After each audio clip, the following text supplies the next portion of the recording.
नमस्कार दोस्तों, मैं अभिषेक कुमार। आप सभी जनता टॉक्स न्यूज़ देख रहे हैं। 2024 लोकसभा चुनाव को देखते हुए सारी पार्टियां अपनी तैयारी जोरों शोरों पे कर रही है। इसी बीच बहुजन समाज पार्टी ने दिल्ली के प्रदेश प्रभारी सुजीत सम्राट के नेतृत्व में अपने पार्टी को मजबूत करने के लिए दिल्ली के तुगलकाबाद में बैठक किया और पार्टी की समीक्षा किया। किस प्रकार से उन्होंने समीक्षा किया, देखिए। पार्टी की बात करेंगे, बनाने की जरूरत क्यों पड़ी? अगर दूसरी पार्टियां हमको मान सम्मान देती, दूसरी पार्टियां अगर भारत के संविधान को लागू करती, तो शायद माननीय काशीराम साहब को 14 अप्रैल 1984 को पार्टी बनानी हुई। अगर पार्टी माननीय काशीराम साहब ने बनाई, तो माननीय काशीराम साहब ने संविधान को पढ़ा और संविधान में जस्टिस नाम की बात है। प्रियम्बल आप देखेंगे तो प्रियम्बल में लिखा हो justice for socially, economically and politically. तो बाबा साहब डॉक्टर अंबेडकर ने अपने जीते जी हमें पॉलिटिकल जस्टिस दे दिया है। 1 वोट 1 वैल्यू। प्रधानमंत्री हो, पीएम हो या पियोन हो, चपरासी हो, प्रधानमंत्री हो, गरीब हो, अमीर हो, लूला हो, लंगड़ा हो, अंधा है, कुछ भी है, उसकी एक ही वोट है। ऐसे नहीं कह सकता कि मैं 100 करोड़ का आदमी हूं, मुझे तो 100 वोट दिलाने का अधिकार दे दो। नहीं है, बराबर है। और प्रतिनिधित्व भी हमारा जाता है। 131 मेंबर ऑफ पार्लियामेंट जाते हैं हर बार, और 1061 लगभग हमारे एमएलए जाते हैं रिजर्व सीट से। तो बाबा साहब डॉक्टर अंबेडकर ने यह संविधान में व्यवस्था कर दी थी कि आप पॉलिटिकली इक्वल होंगे, उसमें कहीं कोई प्रॉब्लम नहीं होगी। आपके लोग जाएंगे पार्लियामेंट में, वो अलग बात है कि आपकी बात नहीं रखते हैं, वो अलग बात है कि आपकी बहन बेटी के साथ अत्याचार होता है, नहीं रखते आपकी बात। वो अलग बात है कि पूरे समाज के अधिकारों को मारा जा रहा है, संविधान को खत्म किया जा रहा है, वो नहीं रखते बात। मगर बाबा साहब डॉक्टर अंबेडकर ने अपने जीते जी संविधान में रख दी थी।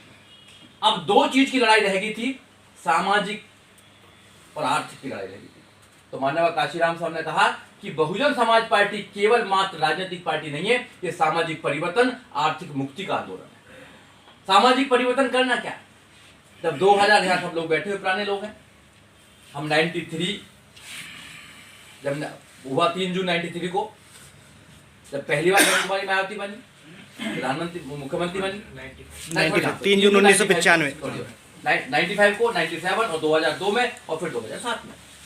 तो जो 2007 से लेकर 2012 तक बहन कुमारी मायावती का शासन रहा, तो बहन जी ने आपको सामाजिक न्याय देने का काम किया, आपके बच्चों को एजुकेशन देने का काम किया, आपके बच्चों को रोजगार देने का काम किया, आपके बच्चों को मान सम्मान देने का काम किया, और वो सारे रास्ते खोल दिया आपके लिए जो बहुत लंबे समय से बंद थे। केवल आपको टुकड़ा डाल दिया जाता था और वोट ले ली जाती थी। हमें तो बधुआ मजदूर बना रखा था 84 से पहले कि जाएंगे कहां ये लोग, इनको पीटो, इनको मारो, अत्याचार करो, कुछ भी करो, आखिर वोट तो हमको देने हैं इनको। पर माननीय काशीराम साहब ने सोचा कि नहीं, मैं एक घर बनाकर दूंगा। तो बहुजन समाज पार्टी हमको घर बनाकर दिया, जिस घर ने उत्तर प्रदेश के अंदर शासन किया, और शासन करके बहन जी ने यह साबित किया कि शासन, प्रशासन और अनुशासन अगर किसी पार्टी के अंदर है तो बहुजन समाज पार्टी के अंदर है। और बहुजन समाज पार्टी की एकमात्र नेता बहन जी अगर इस देश में प्रधानमंत्री बन जाएगी तो पूरे देश को सुधारने का काम बहुजन समाज पार्टी। और हमें गर्व करना चाहिए कि हम उस आंदोलन में काम कर रहे हैं जिस आंदोलन में तथागत बुद्ध से लेकर कबीर से लेकर जितने भी महापुरुष हैं हमारे, उन्होंने काम किया। और बाद में बाबा साहब डॉक्टर अंबेडकर, माननीय काशीराम साहब, बहन जी काम कर दिया, हम लोग काम कर रहे हैं। हम उसके पार्ट हैं। इतने बड़े आंदोलन के, मानवता के आंदोलन के हम पार्ट हैं। हमें गर्व होना चाहिए इस बात पर। और हम मानवता की बात करते हैं, हम समता, सततता, बंधुता की बात करते हैं, भाईचारे की बात करते हैं। हम तोड़ने की बात नहीं करते, हम जोड़ने की बात करते हैं। तो हम ऐसे आंदोलन में काम कर रहे हैं, ऐसे आंदोलन के हम पार्ट हैं जो आंदोलन पूरी दुनिया में कहीं भी नहीं है आंदोलन। और आंदोलन कभी खत्म नहीं होता, विचारधारा मरती नहीं है। विचारधारा कमजोर हो सकती है, अगर विचारधारा के मानने वाले लोग कमजोर हो जाएंगे तो विचारधारा कमजोर हो जाएगी। ये वो दिल्ली है जिसमें 14.6% वोट थी, और आप ही लोग थे 14.6% वोट करने वाले। आज हम कमजोर हो गए, आज हम जाते नहीं है लोगों के पास। जैसे अभी बैठे थे, वो निगम का चुनाव इन्होंने लड़ा था, वो कह रहे थे कि यहाँ लोग आते नहीं है और लोगों की कमेटी नहीं है। कमेटी बनाएगा कौन? हम लोग, आप लोग बनाएंगे। और कोई तो बनाने वाला आना नहीं है। जब आप कमेटी बनाएंगे, लोगों को घर जाएंगे, लोगों को तैयार करने का काम करेंगे, तो लोग तैयार होंगे। हम जब निकलेंगे नहीं, लोगों को घर नहीं जाएंगे, लोगों को मोटिवेट नहीं करेंगे, लोगों को बताएंगे नहीं कि बहुजन समाज पार्टी देश में क्या चाहती है, तो लोगों को तैयार कैसे करेंगे? ये लोगों को तैयार होने वाली बात है। सबसे पहले तो हमें अपने आप को तैयार करना है। और जो बहुजन समाज पार्टी में काम कर रहे हैं जो लोग, मैं हमेशा कहता हूं, उनका सोचने का तरीका, उनका चलने का तरीका, उनका रहने का तरीका, देश को देखने का तरीका, लोगों को देखने का तरीका डिफरेंट होना चाहिए। क्योंकि आप परिवर्तन करना चाहते हैं, आप राजा बनना चाहते हैं।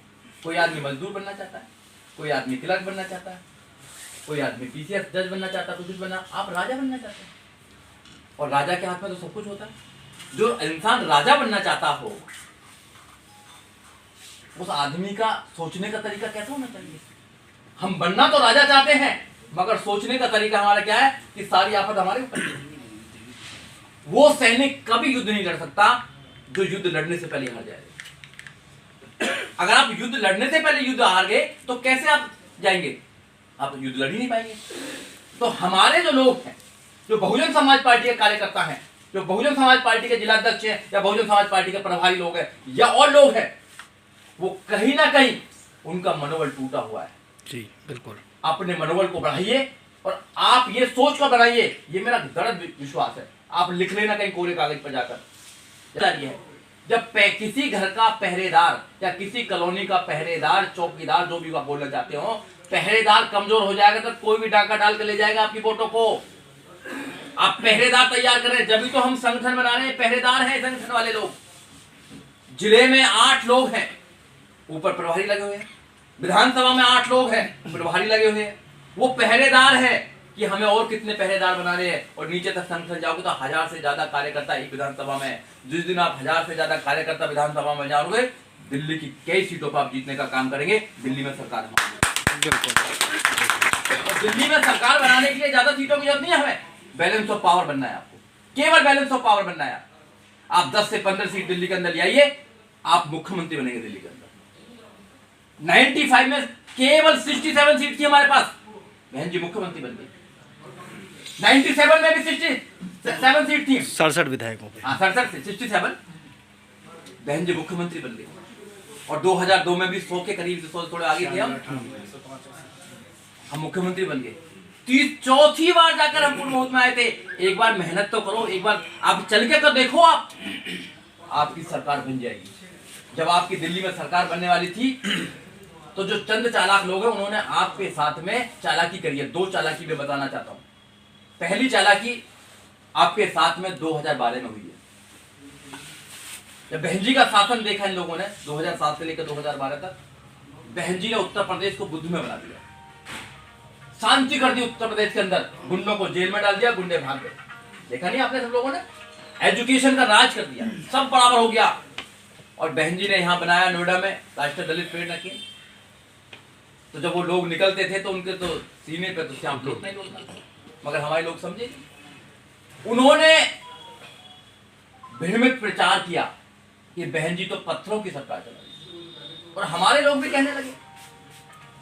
कोई भी मीडिया वाला बार बार किसी बात को कहोगे, मैं बार बार एग्जाम्पल देता हूं कि 4 लोग अगर किसी बात को एक सुर में कहेंगे तो वो बात जो 5वां आदमी है वो समझ जाएगा कि हाँ सच बात दिख रही है।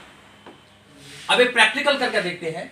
मान्यवर बैठे हुए यहाँ पे 4 लोग, हमने यहाँ 3 प्रभारी बैठे हुए हैं और मैं। हमने प्लानिंग बना ली कि आज मान्यवर के साथ में हमें कुछ मजाक करना है। अब हमने प्लानिंग बना रखी है, ये षड्यंत्र बना रखा हमने कि आज इनके अंदर एक डाउट पैदा करना है। डाउट क्या पैदा करना है कि सबको कहना है कि तुम्हारी आंखें पीली लग रही हैं। अब सुबह सुबह तैयार होकर आए, नहा धोकर आए हैं। अब इन्होंने बोला, बीपी सिंह जी ने, वे मान्यवर तुम्हारी आंखें पीली लग रही हैं। क्या नहीं ऐसी तो कोई बात नहीं है, सब ठीक है, कोई ऐसी बात नहीं है। अब 2 घंटे बाद में गौतम जी मिल जाते हैं। गौतम जी बोले, सरदार जी सब ठीक ठाक है ना, आपकी तो आंख भी पीली लग रही है और चेहरा भी पीला लग रहा, क्या है? क्या नहीं ऐसी तो कुछ नहीं है। अब तीसरी बार 3 घंटे बाद इन्होंने बोला, कन्विंस से बोला कि आपकी आंख और आपका चेहरा पीला लग रहा है, डॉक्टर के चले जाना शाम को, कुछ ना कुछ प्रॉब्लम है। तो सबसे पहले जाओगे शीशा में देखोगे, हाँ हो रहा दिखे। अब जैसे ही वो टेंशन में तो हो गए, अब टेंशन में हो गए तो चौथी बार मैं मिल जाता हूँ और मैंने बोला कि आप यहाँ का पीला शरीर पीला हो रहा है, कुछ ना कुछ प्रॉब्लम है आपको, डॉक्टर के जाओ। तो सबसे पहले घर गए, मिसेज को बोला कि मेरी आंख पीली हो रही है क्या? कह रहा नहीं तो कुछ नहीं हो रहा। अरे तुझे नहीं पता पीली हो रही है, उन्होंने बोला है और आप डॉक्टर के जाओ। बार बार किसी बात को बोलना, मीडिया बार बार बोल रही किसी बात को, आपको भ्रमित किया जा रहा है, मगर हमारे लोग समझ नहीं रहे। अपने ऊपर विश्वास नहीं है आपको, आपका विश्वास तोड़ा जा रहा है। हमारी पार्टी खत्म होगी। जिस पार्टी के 10 मेंबर ऑफ पार्लियामेंट हो, खत्म कैसे होगी? सपा पे नहीं है इतने मेंबर ऑफ पार्लियामेंट, 3 है, मात्र 3 है। ममता जी पे नहीं है इतने मेंबर ऑफ पार्लियामेंट। अगर देखा जाए तो वो एक क्षेत्र की पार्टी है। उसके बाद अगर देखा जाए तो अब इधर जाए आप वहाँ उधर बिहार में जाए लालू पे, उनके पास भी नहीं है। हम पूरे देश को दिल्ली वाले के पास सीपीआई पे नहीं है, दिल्ली वाले का तो सब पे जीरो है। कम्युनिस्ट पार्टी हम नेशनल लेवल की पार्टी हैं, 6 नेशनल लेवल की पार्टी होने के बावजूद हमारी पार्टी खत्म हो रही है। क्या ममता जी की पार्टी नेशनल लेवल की पार्टी है? नहीं है। क्या लालू जी की नेशनल लेवल की पार्टी नहीं है। क्या मुलायम जी की नेशनल लेवल की पार्टी नहीं है। आप उधर ले लें, आप महाराष्ट्र में चले जाए, कोई भी नेशनल लेवल की पार्टी है? खत्म हो गया एनसीपी भी। आप इधर चले जाए, आप इधर आप हरियाणा में चले जाए, चौटाला भाई जो पूरे क्या है, कोई उनका कुछ नहीं है। हम नेशनल लेवल की पार्टी होने के बाद भी हमारे लोगों के माइंड में बना के पार्टी खत्म हो रही है। कहां से खत्म हो रही है? और पार्टी कैसे ताकतवर में आती है? पार्टी आती है वोटों से ताकतवर में। वोट हमारी है, हम वोट डालेंगे ताकत में आ जाएगी, जीत जाएंगे। वोट नहीं डालेंगे ताकत में नहीं आएगी। जिसको वोट डालोगे वो राजा बनेगा। बिल्कुल। हमारे लोगों ने ज्यादातर वोट केजरीवाल को वोट दिया, केजरीवाल राजा बना बैठा। अगर वही वोट दलित मुस्लिम साथ मिलकर, ओबीसी मिलकर अगर वो वोट बहुजन समाज पार्टी को डाल देगा तो वहां का विधायक बन जाएगा, राजा बन जाएगा। बिल्कुल। कोई बड़ा फार्मूला है नहीं भाई। यहाँ कोई एग्जाम तो देना नहीं पड़ रहा कि भाई केजरीवाल ने कोई एग्जाम दिया था इसलिए सीएम बन गया। कोई एग्जाम दिया था क्या? क्या मोदी जी ने कोई एग्जाम दिया कि पीएम बन गए? यह वोटिंग का मामला है। और इस वोट के लिए बाबा साहब डॉक्टर अम्बेडकर ने अपने 4 बच्चों की कुर्बानी देने का काम किया। हम वोटर को समझा ही नहीं पा रहे। जब तक हम वोटर को नहीं समझाएंगे, अब तो सबसे पहले तो हम ही नहीं समझ पा रहे। हमारा कॉन्सेप्ट ही क्लियर नहीं है कि हमें काम करना चाहिए नहीं करना चाहिए। अगर एक बार कॉन्सेप्ट क्लियर हो गया, आपने माइंड प्रिपेयर कर लिया, दुनिया की कोई भी ताकत आ जाएगी, आप काम करेंगे। आपको कुछ नहीं देखना। सीपी सिंह जी कहते थे अगर लास्ट के लिए आदमी रह गया बहुजन समाज पार्टी का तो मैं हूंगा। ऐसी मैं बोलता हूं, अगर लास्ट भी कोई आदमी होगा वोट डालने वाला तो मैं हूंगा। ऐसी सोच बनानी चाहिए क्योंकि ये पवित्र आंदोलन। बहुत बढ़िया। बिल्कुल। हमने अपने आप को कन्विंस नहीं किया और दूसरा कोई आया हमसे कन्विंस, मतलब हम ही कन्विंस करके चला गया। जब हम ऐसे लोग तैयार नहीं करेंगे, ड्यूटी किसकी है? ड्यूटी हम सब लोगों की। जब तक हम ऐसे लोग तैयार नहीं करेंगे जो इस माइंड के हों कि दूसरे लोगों को कन्विंस करता है, अपने समाज को कन्विंस करता है, जब तक बात बनने वाली नहीं। हमें तैयार करने पड़ेंगे लोग, हमें लोग लाने पड़ेंगे। और हमें ये नहीं सोचना चाहिए कि आज कोई परमानेंट पद किसी पे, पद आते जाते रहते हैं। पद से बड़ी पार्टी है, पद से बड़ा विचारधारा है। हमें विचारधारा से जुड़ना चाहिए। और जिस दिन लोग विचारधारा से जुड़ जाते हैं, अंबेडकर विचारधारा दुनिया में कहीं कोई विचारधारा नहीं। मैं बार बार बोलता हूं, आप आईएएस, पीसीएस, जज बनाना आसान है, अंबेडकरवादी बनाना बहुत मुश्किल है। अंबेडकरवादी ऐसे नहीं बन जाता है, लोहे के चने चबाने पड़ते हैं अम्बेडकरवादी। ऐसे अम्बेडकरवादी नहीं बन जाता। आप न्यायप्रिय होना पड़ेगा, आपको लोकतांत्रिक होना पड़ेगा, आपको सम्मान देना पड़ेगा लोगों को, आपको लोगों की भावनाओं को सुनना पड़ेगा। आप इग्नोर नहीं कर सकते लोगों को। और पार्टी यही बताती है कि आप लोगों की लड़ाई लड़ेंगे, आप अपना पेट नहीं भरेंगे। पेट तो सब भरते चले जाते हैं, सब चले जाते हैं। एक शमशान घाट पे लिखा हुआ था, अमजद खान जी शमशान घाट होते हैं हमारे इधर, तो उन पर लिखा हुआ था कि तुझे तो यहाँ आना ही था पर सारी जिंदगी गुजर गई आते आते। तुझे तो यहाँ आना ही था, सारी जिंदगी गुजर गई आते आते। दुनिया वालों ने तो तुझे क्या दिया, अपनों ने जला दिया जाते जाते। क्या यह जाना है, सच्चाई सबको जाना है, मगर कुछ ऐसा करके जाइए जो हजारों साल तक तुम्हें याद रहे। जब यहां से जाना ही है तो डरना किस बात का? अपने मिशन मोमेंट के लिए काम कीजिए। केवल एक चीज मांगने आया हूं आपसे, आप समय दे दीजिए। अगर आपने समय दे दिया, अगर डेली के 2 से 3 घंटे आपने ईमानदारी से दे दिए, अगर 2 घंटे आप लेते हैं तो 1 महीना में 60 घंटे देते हैं आप। 60 घंटे दे देंगे आप। 60 घंटे में आपका जो काम करने का तरीका है ना, एक एक आदमी भी काम करेगा। आप 60 अगर नहीं लोगों बना पाएंगे तो 20 लोग तो तैयारी कर पाएंगे। हम समय ही नहीं दे पा रहे, हम केवल चिंतन कर रहे हैं घर में बैठ के कि भैया ऐसा कुछ हो गया, ऐसा कुछ हो गया। अरे उसको सुधारेगा कौन? हो सकता है सही, कुछ ईमानदार लोग, अच्छे लोग चाहिए जो समाज में जा कर लोगों को तैयार करें और तैयार कर दें, उनको फिर संगठन में लेकर आए। तैयार ना कर संगठन में लेकर आए, उनसे बताएं कि तुम्हारा काम ये, अब तुम ज्यादा सवाल मत करना, काम करिए पहले, और जो काम कर रहा है उसी से सवाल का आंसर दीजिए। टाइम को बर्बाद मत कीजिए। टाइम तो बहुत ज्यादा देंगे। फेसबुक पे बहुत सारे लोग कमेंट करते हैं ना, तो मैं कोशिश करता हूं कि जो हमारे कार्यकर्ता हैं उनको जवाब दिया जाए, टेलीफोन करके जो लोग हम पे सवाल कर रहे हैं उनका जवाब न दिया जाए, क्योंकि वो तुम्हारा समय। अब जैसे आपने बारात देखी होगी, शादी देखी होंगी, शादी में जब लड़की बारात जाती है तो पूरा एक आदमी होता है, पूरा पैसा लेता है, मैसे मारता है, सबको बीनने लगते हैं। हमें हर मुद्दे को बीनने की जरूरत नहीं है, हर मुद्दे पे बात करने की जरूरत नहीं है। अगर हर मुद्दे पे आप करोगे, टाइम बर्बाद करोगे, हमारे पास में रिसोर्सेज कम है। कितने रिसोर्सेज हमारे पास में? अब देखा नहीं, रिसोर्सेज की बात मैं करूँ तो एक घंटा लंबा हो जाए। हमारे पास समय कम है, वो बहुत कुछ कर चुके हैं, बहुत तेजी रफ्तार से। अब हमें अपनी वोटों को तैयार करना है, अपने गांव में जाना है, अपनी गलियों में जाना है, मोहल्लों में जाना है, तैयार करना है और भाईचारा पैदा करना है। मुस्लिम जो समाज है वो हमारा नेचुरल अलायंस है। बाबा साहब डॉक्टर अम्बेडकर के समय में मुस्लिम समाज ने हमारी मदद करी, बिल्कुल, जैसोर खुलना से करी ना करी? बिल्कुल। आपको हिस्ट्री पता होनी चाहिए। ज्योतिबा फूले साहब, सावित्रीबाई फूले, और आपने देखा हो उस्मान शेख, फातिमा शेख, उन सब ने हमारी मदद करी। और अगर हम भाईचारा बनाने में कामयाब होंगे, मुस्लिम समाज कैसे वोट डालता है सबको पता है। मुस्लिम समाज वोट डालता है, बीजेपी हराओ और वोट ले जाओ, ये उनका फार्मूला है। अब हमें बताना है कि हम बीजेपी को हराएंगे भी और यहां से जो गुंडागर्दी है उसको भी भगाएंगे। अब ये हमें बतानी है उन लोगों को कि तुम हमारे भाई हो, तुम हमारे भाई हो, क्योंकि जरूरत हमको है ज्यादा। उनसे उम्मीद नहीं करनी कि वो हमारे पास आएंगे, हमको उनके पास जाना है, क्योंकि जरूरत हमको है, क्योंकि मान सम्मान की लड़ाई हम लड़ रहे हैं। उन्होंने तो 800 साल काम करा है, 800 साल राज करा उन्होंने तो मुस्लिम समाज ने इस देश में 800 साल का काम करा है। आज ये स्थिति है तो उनको सोचना चाहिए ना। अगर आज देश में स्थिति है तो उनको सोचना चाहिए कि हमारी स्थिति कैसी है। हम तो 2500 साल गुलाम रहे, हम तो 2500 साल गुलाम रहे हैं इस देश के अंदर, मगर धन्य बाबा साहब डॉक्टर अम्बेडकर 2500 साल की गुलामी को अपनी कलम के माध्यम से काट कर दे दिया। आज उस आजादी को भी ना बचा पाएंगे तो फिर कैसे बहादुर है, कैसे बहादुर है? उस आजादी को बचाने की लड़ाई है, शासन में जाने की लड़ाई है, राजा बनने की लड़ाई है, छोटी मोटी लड़ाई नहीं है हमारी। किसी ने कुछ कह दिया, किसी ने कुछ कह दिया, नाराज हो गए। और मैं हमेशा कहता हूं हमारे आंदोलन में नाराजगी का कोई शब्द नहीं है। क्यों गौतम जी, यहाँ नाराज नहीं होना किसी से, आपकी नाराजगी को कोई नहीं देने वाला। अगर आप ही नाराज होंगे, पदाधिकारी ही नाराज होंगे, तो फिर समाज जो नाराज हुआ बैठा हमसे, उसको क्या करेंगे आप? उसको तो हमको लेके आना है कि मेरे भाई मुझे समय दे, अपॉइंटमेंट दो, मुझे समय नहीं देना। आप मुझे अपॉइंटमेंट दो, मैं आपके घर आ रहा हूं, कि नहीं समय नहीं है, कल दे देना, परसों दे देना।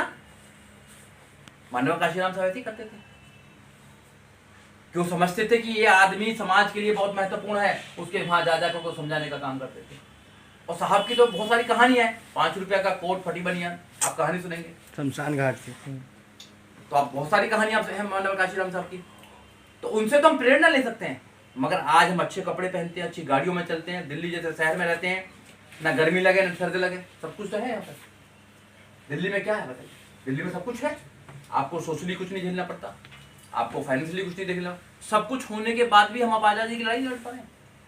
हमें लड़ाई किसके लिए लड़ना? लड़ाई उनके लिए लड़ना है जो रिमोट एरिया में रहते हैं हमारे भाई, जिनको बारात नहीं चलने दी जाती है, जिनको आज भी शोषण है, मूंछों के नाम पर मारा जा रहा है। इस देश में आपके अधिकारों को खत्म किया जा रहा है, आपके एजुकेशन को खत्म किया जा रहा है, आपके खिलाफ एक बहुत बड़ा षड्यंत्र बना हुआ है देश के अंदर। संविधान को तो छेड़ेंगे नहीं, मगर उसके जितने भी अधिकार है सब खत्म कर देंगे। रिजर्वेशन कहाँ मिलता है? 3 जगह रिजर्वेशन मिलता है, बस एजुकेशन में रिजर्वेशन मिलता है, खत्म कर देंगे।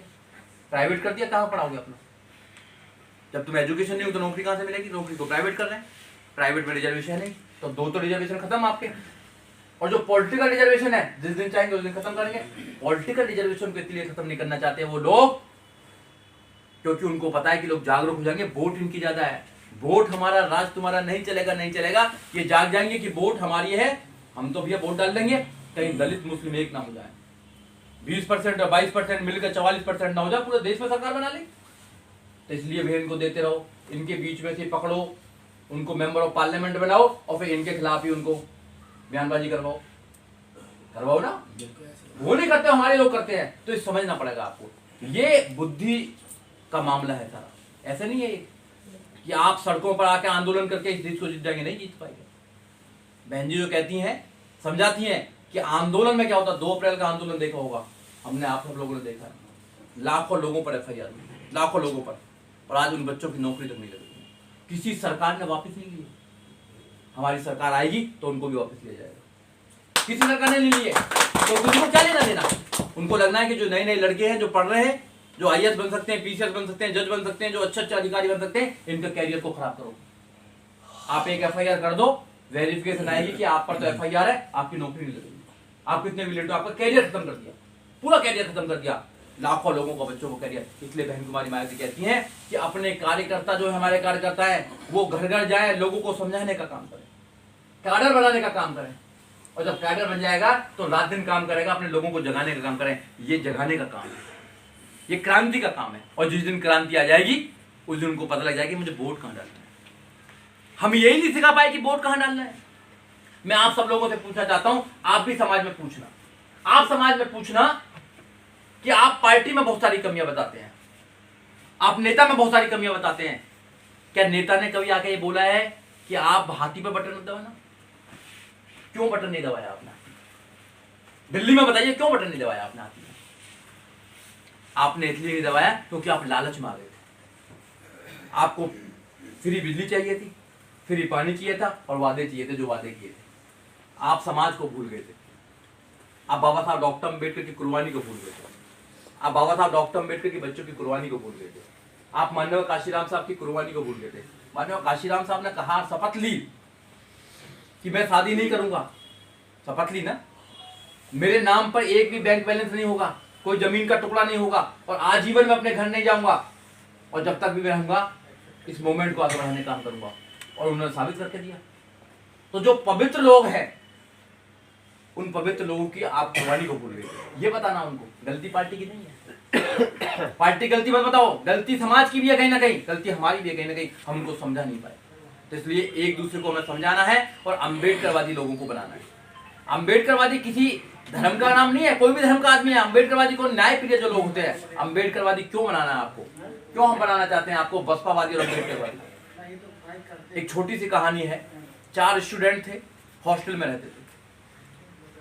एक गांधी की विचारधारा का, एक नेहरू की विचारधारा का, और एक पटेल की विचारधारा का था, और एक बाबा साहब डॉक्टर अम्बेडकर और बसपा की विचारधारा का। अब बसपा तो कूट कूट के अपने लोगों को दिमाग में बनाती है कि क्या गलत है क्या सही है, वो तो कागज देती है, तैयार कर देती है। तो जो चारों हॉस्टल में रहते थे, तो चारों ने कहा कि भाई खीर बनाएंगे। कोई चीनी लेकर आया, कोई चावल लेकर आया, कोई दूध ले गया, खीर बन गई। अब होना क्या चाहिए था निडोरिया जी, कि खीर को बराबर बराबर 4 बांट में बांट देना चाहिए था।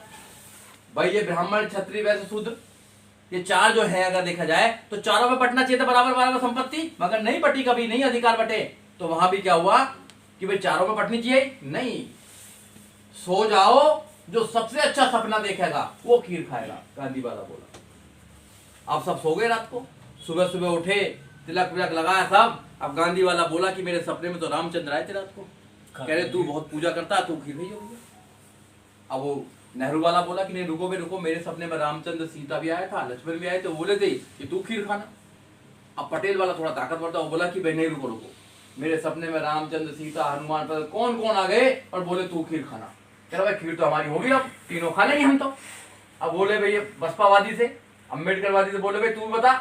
क्या रहने दो, कोई बात नहीं यार। कह रहा बता, कह रहने दो यार। कह रहा बता भाई कौन आया? कह रहा रात को 2 बजे बाबा साहब डॉक्टर अम्बेडकर आए, बोले सदियों से सो रहा, खीर खा ले। मैं तो रात को 2 बजे मैं तो रात को 2 बजे खाली भैया, खीर भी नहीं है। तो ये है बसपावादी, ये अम्बेडकरवादी, ये काशीराम प्रसाद। जो बसपा में काम करेगा, जो अम्बेडकरवादी होगा, वो कभी मार खाने वाला नहीं है। मार वो लोग खा रहे हैं जो अम्बेडकरवादी बने नहीं है, जो इधर भी पैर रख रखा है, इधर भी पैर रख रखा है, वो तो मार खाएंगे ही खाएंगे। आप सीना चौड़ा के चलिए, हम अम्बेडकरवादी हैं, जिसमें देश, जिस बाबा साहब डॉक्टर अम्बेडकर का संविधान से देश चलता है, पियोन से लेके पीएम तक उस संविधान का आदेश मानता है, सुप्रीम कोर्ट उससे चलता है, सारे मंत्रालय उससे चलते हैं। वो हमारी विरासत है, वो बाबा साहब डॉक्टर अम्बेडकर ने बनाया, और हम लोग, हमारे चेहरे मुरझाए हुए बैठे हैं। जैसा आप पता नहीं आ गया, बताइए ना। वो झूठी परंपरा को लेके और वो पूरा सहनसा बने पड़े हैं देश के अंदर, और हमारे पास में अपनी विरासत होने के बाद भी देश तो हमारे चल रहा है, फिर भी हम लोग उनको जवाब नहीं दे पाते हैं। ये कॉन्फिडेंस का मामला है। जंगल का राजा शेर, किसने कहा शेर? किसने बनाया उसे शेर? किसने बनाया बताइए? क्या कोई मीटिंग हुई थी जानवरों की? क्या जानवरों की कोई मीटिंग हुई थी क्या कि तुझे शेर बना रहे हैं? हाथी को भी शेर बना सकते थे भाई, हाथी तो बहुत बड़ा है। घोड़े को बना सकते थे, किसी और का। शेर को क्यों बनाया भाई? उनकी मीटिंग तो नहीं। हमने शेर को क्यों बनाया? क्योंकि जब वो चलता है ना, तो कॉन्फिडेंस दिखाई देता है उसमें कि हाँ शेर जैसा है, और जब चलता है तो रास्ते बदल देता है लोगों के। ये कॉन्फिडेंस हमारे आपके अंदर आना चाहिए। और जब तक हमारे कार्यकर्ताओं के अंदर कॉन्फिडेंस नहीं आएगा जवाब देने का, जब तक लड़ने का कॉन्फिडेंस नहीं आएगा, जब तक आप राजा नहीं बन सकते हैं, नहीं बन सकते राजा। उत्तर प्रदेश के लोगों के अंदर कॉन्फिडेंस आया कि कुछ भी हो जाए सत्ता हमारी होनी चाहिए, क्योंकि उन्होंने इतने दिल से गुलामी देखी थी। दिल्ली के लोग जिस दिन सोच लेंगे कि कुछ भी हो जाए, पार्टी को मजबूत करना है, एक एक वोट को दिलाना है, उस दिन बात बन जाएगी। अभी तो हम यही सोच रहे हैं कि हमारे लोग आएंगे नहीं आएंगे। अरे हमें तो मुस्लिम समाज के घरों में घुसना है, समझाना मेरे भाई आ जाओ। ओबीसी समाज में घुसना है, उन्हें समझाना है। हम खुद ही समझने में लगे हैं अभी तक कि हम समझे ना समझे। तो ये प्रॉब्लम हमारे साथ में है कि भैया हम लोग खुद ही नहीं समझ पा रहे। अगर हर आदमी 2-2, 3-3 घंटे काम करे और उसकी ड्यूटी बन जाए कि मैं समझ गया, मेरा परिवार समझ गया, मेरे रिश्तेदार समझ गए। जिस दिन तुम अपने बच्चे का प्रोग्राम करते हो, करते ना, प्रोग्राम करते हैं, कोई बर्थडे मनाते हो, 300 लोग आते हैं तुम्हारे यहाँ, और शादी कर लो तो 1000 आएंगे। आएंगे नहीं आएंगे? तुम्हारे नाते रिश्तेदार वाले हैं ना, एक एक आदमी कहेंगे 1000-1000, और छुट्टी कर देना थोड़ा तो कहेंगे 1000 बुला देंगे। मैं तो मान लेता हूँ 200 ही आती हूँ। एक आदमी 200 लोगों को भी तैयार करेगा सोच के माइंड में, तो पूरी दिल्ली तैयार होगी नहीं होगी? बिल्कुल। अब ये सोच रहे हैं कि भैया इस आदमी की ड्यूटी है, इनकी ड्यूटी है सरदार जी की जिम्मेदार करने की, इनकी ड्यूटी है, इनकी ड्यूटी है सरदार। सबकी ड्यूटी है, ये एक आदमी की ड्यूटी नहीं है। और जिस दिन सारे लोग लग जाएंगे उस दिन रिजल्ट अलग होगा। और जिस दिन तुम्हारे पास वोट होगा तो साथी भी आ जाएगा, हाथी के साथ साथी आ जाएगा। साथी वैसे नहीं आएगा, हाथी हम लोग हैं। हम जितने भी बैठे हैं, हम समाज जो है हमारा, वो हाथी की तरह विशाल है, और साथी उसको देख के आता है कि भाई हाथी में बहुत ताकत है। 50,000 वोट तो वैसे आ जाए नहीं की स्टार्ट ही होता है, भैया यहाँ से टिकट ले लो, जीत पक्की है तुम्हारी उत्तर प्रदेश में, दिल्ली में जीत पक्की है तुम्हारी। जब तो आएगा, जब आपके पास कुछ है ही नहीं तो कौन टिकट लड़ने के आएगा? और रही पैसे की बात कि वह 3000 एक विधानसभा में से मेंटेन नहीं जाता, क्योंकि हम करना ही नहीं चाहते। जानने की बात छोड़ो, हम करना नहीं चाहते। जब हम करना नहीं चाहेंगे तो 3 रुपया भी नहीं निकाल सकते हम, और जब करना चाहेंगे तो 3 लाख भी निकाल देंगे। बिल्कुल। हम करना नहीं चाहते हैं। यहाँ एक भी व्यक्ति नहीं है जो अपने बच्चे का जन्मदिन मनाता हो और 10-20 हजार रुपया खर्च कर बैठो। अगर मैं झूठ बोलूं तो बताइए, एक भी विधानसभा ऐसी नहीं है जिसमें 1 लाख से ज्यादा हमारे वोटर ना हो।